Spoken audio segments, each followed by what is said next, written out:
don't work for one music school, I work for two. Hi, I'm a music teacher and this is my life.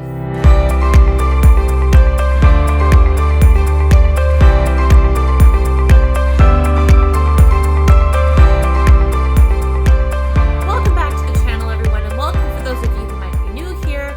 In a video that I posted not too long ago, I talked a little bit about one of the weirdest job interview experiences that I had ever had for a music school. And I actually made an updated YouTube short to give everyone a little bit of an update that yes, we had agreed to start working together, but then things went south, and so now I work at two different music schools. So I thought today would be a really great way to maybe update everyone and share a little bit about my story about how I ultimately decided not to go with school number 1 and instead worked for schools number 2 and 3. But before we get started, be sure to give this video a thumbs up, subscribe to the channel, and ring that notification bell so that you never miss another video. So in order to keep all of the school names anonymous, I'm going to refer to them throughout the video as school number 1, school number 2, and school number 3. School number 1 is an in-person type music school where I would go in person and the student would go in person. I would deliver the lesson and then each of us would return to our respective homes. So very similar to like if you went in person to work and then came home. I'm not working from home and I'm not teaching at the student's house. School number 1 was the school where I had that very strange job interview, right? Where I showed up and it felt a lot more like an audition.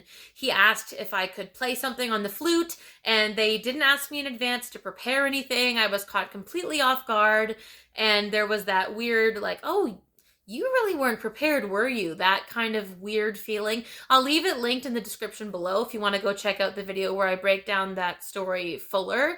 But in a nutshell, I had a few weird feelings about that music school at first because, first of all, the interview process was very different. So after that interview process, when they decided they wanted to continue on to the next step, the next part was that they wanted me to prepare and record myself playing this flute piece. So I went into the school and actually recorded my audio a number of times. And then the person who ran the music school said, great, we're going to get one of our piano teachers who's an accompanist to record themselves playing the accompaniment part. Once the audio is recorded, I'm going to mix the two together. And then at some point, we'll have to find a time for the two of you to be in the same room together so we can get a video recording. So there were a few things that were good about this and a few things that weren't so good. A good thing about this was that I didn't have to do any of the editing, obviously. The music school owner was going to handle all of that. And I also didn't have to pay the accompanist, but that did mean that I didn't get to choose the piece of music that I was going to prepare. The downside is I thought that a big reason why they wanted me to record this video was so that I could demonstrate my technical abilities and skills for prospective students and their families. And the piece that they chose is like a high school level difficulty piece. Like to the point where I don't even think you would find that piece of repertoire on a university level audition list. But one of the things that ultimately led me to not wanting to work with school number 1 was the fact that after I recorded the audio of me playing that piece, and that was in person at the music school, I kind of felt like they forgot about me. So it had been like a week and a half, 2 weeks. I hadn't heard anything. And this was in the middle of August, right? And I'm a high school teacher and I'm the junior choir director at my church. Both of those jobs start to get busier and pick up in September. And so I reached out because I hadn't heard anything about scheduling a time for myself and the pianist to get together to record the video of the two of us playing. And I just thought, okay, let's reach out. And when I reached out to them, they had said, oh, well, our accompanist is actually away right now until such and such a date, but we'll let you know when they're here and then we'll schedule a time for the two of you to record together. The problem was it was going to be in September and I thought this is not really going to be that good for my schedule because of how busy my other jobs are. And all of these music schools, by the way, know that I'm a high school teacher. They know that I'm a choir director at a church, so they know I have other jobs. So I don't know why they thought that waiting until September was going to work for me. School number 1 also was a little bit weird when it came time to actually start teaching lessons and to give you the contract. They reached out to me saying, hey, we'd love to know what your availability is so that we can possibly set up trial lessons with new students. But to me, it's a big red flag that they wanted to know what my availability was for trial lessons, because I knew that they had flute students who were interested, but there was no contract. So I don't teach any lessons, even if it's a free trial lesson, unless there is a written contract where we have negotiated the terms and I have agreed to it in writing by signing it. There was no contract, and so I essentially reached out and said, hey, good to hear from you. Unfortunately, I was never sent a contract to sign, so I won't be teaching any lessons until I have one. They then responded, no problem. I will let the school owner know, and they will be in touch shortly with the contract. So the owner/manager of school number 1 decides to send me the contract. They said, please find attached. Let us know if you have any questions. And I certainly did. And it was interesting because I had applied for all 3 of these different music schools in and around the same couple of weeks. But school number 1 was the last school to send me the contract. So when I saw it, I thought it was really interesting that I saw a couple of things that I did not like. The first one was that they kept on mentioning this curriculum, that I was to teach lessons based on a certain curriculum. And I'm a high school teacher, so I deal with provincial curriculum documents all the time. I have no problem doing that, but I thought it was really weird that the school had not given me any type of curriculum documents. I was like, oh, do they follow the Royal Conservatory style of lesson? Or are they more like Conservatory Canada? Like, what is it that they want me to teach to? So I basically drafted an email and I included it in my questions. What is this curriculum? Because I've never seen it. And another thing that I did not like about this contract was that compared to the second and third schools, they were going to pay me the least amount of money. And I don't think that I was being unreasonable, because the reality is I have 9 years of experience of teaching private music lessons through a music school. I've also taught privately, not part of a school. I've got nearly a decade of experience teaching in high schools. So the amount that I should be paid based on my experience alone should be more than someone who, let's say, is a brand new graduate from a university program.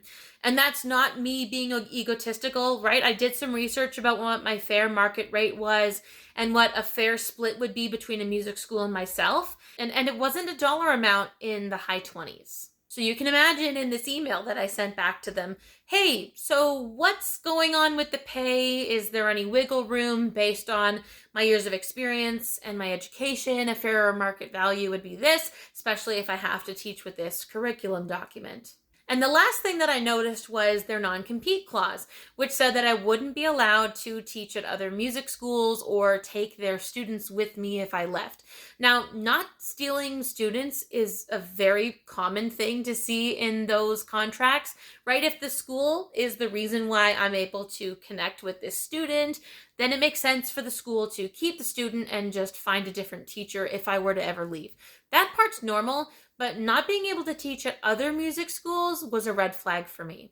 Mainly because the reality was that I knew this school would not have enough beginner woodwind students or flute students for me to only work at one school, because it wouldn't have brought me enough income to supplement my income. And the main reason why I was even doing any of this was to supplement my income and to gain more music teaching experience. When the owner-manager emailed me back, it basically said that there is no actual curriculum. It's just the way it's worded. I could teach based on whatever style I think is best for the student, using whatever resource I have available. And then for the pay, they said, oh, just refer to this clause. He didn't really say anything else. It's just, oh, well, this is the highest pay we can offer you. And then there's this bonus, which, I'm sorry, this bonus is kind of stupid, but it said, if within a natural month, so from the first day of the month to the last day of the month, a student attends all of their lessons and you as a teacher don't cancel any of the lessons, as long as the student attends all of the lessons, with the exception of days where the school was closed or if it's a national holiday or something, then you would receive a 5% bonus. And that 5% bonus would end up being like $1.40 per hour of time worked, which is basically nothing. I'm sorry. It's just not. Minimum wage is so high with inflation. $1.40. you're kidding me, right? Like, there's no way that I was going to take that deal. So now let's move on to schools number 2 and number 3. School number 2 is a school that's very similar to a school where I used to work, but I don't anymore, where the entirety of the school is run online. So families can look online at a teacher's profile, what instruments they teach, their bio, and what their availability is. And then they can schedule a teacher to drive to their home and teach from their home. So I would be driving to my student's home. Now, this often comes at a higher cost to the person who's paying me, simply because the cost is going to be higher for me to drive to their home, because it's built into the price that it's going to cover part of my mileage. But it's a huge convenience factor for them, because if they have kids, right, and they're just trying to get them home from school, it's a lot simpler to be like, okay, all we have to do is get the kids home from school and the teacher will meet us at our house, compared to them having to drive to either my home or to a physical in-person music school. What I really liked about this school, even though at first the interview was a little weird, it was meant to be on a virtual call and then it didn't work, and then we did a phone call instead. But I really liked that the person who was speaking to me after the interview had a good, honest conversation. I told her a little bit about my experience and the instruments I can teach. And when I told her how much I was asking for, she's like, honestly, I was thinking more like this number. And the number that she offered me was slightly higher than what I thought. And so I thought, okay, this gives me options. And remember, I had received this contract before school number 1's contract. So now that I knew what other schools were willing to pay me per hour, this gave me a little bit more information about what other schools were willing to give me. And hopefully that was going to help me be competitive with other schools. Obviously, things with school number 1 did not work out, but I really liked school number 2, and it's one of the schools where I currently work. And then let's talk about school number 3. So school number 3 is more of a traditional kind of music school. It's a physical building. I go to the building and so do the students. I deliver and teach the lessons there, and then I come home after work. Now, what I liked about this school was that the interview felt less like an interview and more like a conversation. The person I was speaking to is the school owner. He's very easygoing, very easy to talk to. And I was talking a little bit about my experience, and just by the way that I answered the questions, he could sort of tell, okay, this is someone who's been teaching for a while. The way that she answers her questions, she's got a lot of experience. She's got a lot of stories and examples of how things have gone in the past. And so when it came time to discuss the pay, it wasn't quite as much as the online school, but I have to keep in mind that they build mileage into my price. And so we actually agreed on the number pretty quickly. And at first there was a little bit of a misunderstanding about the pay split. So let's talk about that. So if you're ever working as an independent contractor for a company, you have to make sure that you are negotiating your pay split, right? So since I would be working at an in-person music school, the person running the school is going to take a cut of the amount that's paid, and then I would receive my cut as well, because I'm teaching the lesson, I'm delivering the service, but they're providing the building, and they're basically covering the internet, all the utilities, they do all the advertising, they handle the billing, they handle the scheduling, and so obviously they need to get a cut of that money as well because of the services that they provide. So depending on the teacher and depending on the school, sometimes it's tricky to figure out, okay, so what's the split? Is it 60% and 40%? Is it 50-50? And if it is something like 60-40, who gets the higher percentage, the school or the teacher? In other experiences that I've had, the school would actually keep a smaller portion, but it was very close to being 50-50. This in-person school normally actually keeps a higher percentage, but he thought based on my experience and everything that I was worth getting a little bit more of a cut. And so in the contract, it said my cut would be X number of dollars per hour. So I knew exactly how much I was supposed to be getting paid. It wasn't like, okay, what's X percentage of this many dollars per hour? So it was very straightforward and it was simple to understand the contract. So with that being said, school number 3, another music school, also in the west end of Ottawa. That is another music school where I currently work. So if you're thinking of applying for a music school position, mainly to do a private lesson kind of job, here are some things to think about. First of all, you want to make sure that if there are any red flags or if your gut instinct kicks in and thinks, there might be something off here, listen to your gut, because in my experience, My gut has always been right. It has always steered me down the path that was going to work out well for me. So school number one, there were a lot of red flags, and I will leave linked below that whole story about the weird interview. But then the contract not showing up, and then wanting me to deliver a free trial lesson, not getting paid, which would need to be in the contract, and nothing was signed yet. The weird scheduling of the accompanist and everything, right? There were a lot of things that went wrong with that school, and I'm really glad that I listened, because I now work at two other schools, one that's more in person and one that's more online, but both of which are willing to pay me more and give me a decent split between what the school takes home and what I take home, right? The other thing you want to think about, especially if it's an in-person music school, is do they have enough students to provide you with a certain amount of income, right? So ultimately, I chose to work at two different schools. If it's in person, you have to think about, okay, how many students are they able to give me? And if they aren't able to give me enough students, is there something in the contract that says I'm not allowed to work at another school?